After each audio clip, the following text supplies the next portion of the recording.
wasiirka arrimaha dibadda iyo iskaashiga caalamiga ee Jamhuuriyadda Soomaaliland oo waraysi gaar ah siiyay telefishinkan caalamiga ee Saab TV ayaa waxa uu ku tilmaamay mudaharaad ay sameeyeen qaar ka mid ah qurbajooga Soomaaliland ee ku dhaqan qaaradda Yurub oo ka soo horjeestay saldhigga military ee waddanka Imaaraadka laga siinayo magaalada Berbera mid ay xaq u leeyihiin dadkaasi hase ahaatee loo baahan yahay in sifa sharciya loo maro. wasiirku waxa uu ka gaabsaday in sharaxaad dhaba uu ka bixiyo faa'iidada iyo khasaaraha Soomaaliland ugu jira saldhiggaasi military iyo waliba isagu waxa uu ka aaminsan yahay saldhiggaasi qofka muwaadinkii wixii uu xaq u leeyahay inuu sameeyo cidina u diidi mayso, laakiin wax walba nidaam bay leeyihiin.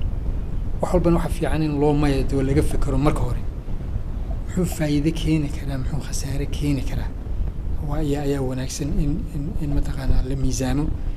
iyada laftigeeda muwaadinku wuxuu leeyahay meelo fara badan iyo albaabo fara badan ku cabir karo fikirkiisa.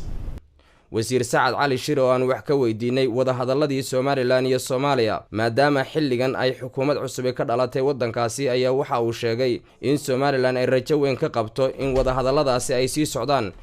walaal kulli kama rajo xumin madaxweynaha cusub ee Soomaaliya laftigiisu uu soo hadal qaaday arrinkaas caalamkuna runtii wuxuu aaminsan yahay ahmiyadda wada hadalladu ay leeyihiin oo haddii la wada hadli waayo oo la mari waayo jidka nabadda iyo wada hadalka waxa la mari doonaa jidka cunfiga la mari doonaa ee isku dhacaya isku horimaadka.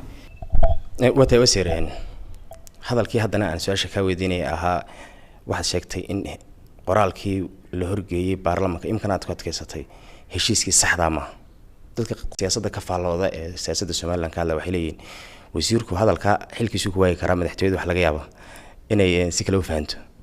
hadday dhacdo inaad xilkaaga ku weydiid hadalka ma dhici kartaa adiga maxaad dareen noocay baad qabtaa?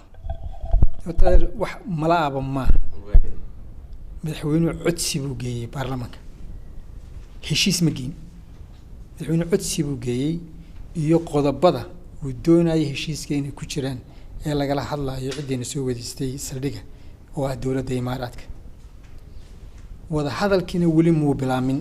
wasiir Sacad Cali Shir oo noqonaya wasiirkii 12aad ee ay magacaabaan 4 madaxweyne oo Soomaaliland soo maray muddo 26 sano ah oo ay Soomaaliland ka goonayd Soomaaliya ayaa waxa aan weydiinay caqabadaha hortaagan aqoonsiga waddanka waxaana uu sheegay in Jamhuuriyadda Soomaaliland ay marayso maqaam aad u sareeya hase ahaatee ay jiraan caqabado ay ka mid yihiin miisaaniyadda loo qoondeeyay aqoonsi raadiska oo aad u hooseysa. waraysigan oo dhameystiran waxaad kala socon doontaan saacadaha soo socda telefishinka caalamiga ee Saab TV. Nuuruddin Cabdullaahi Cali Joog Saab TV Hargeysa.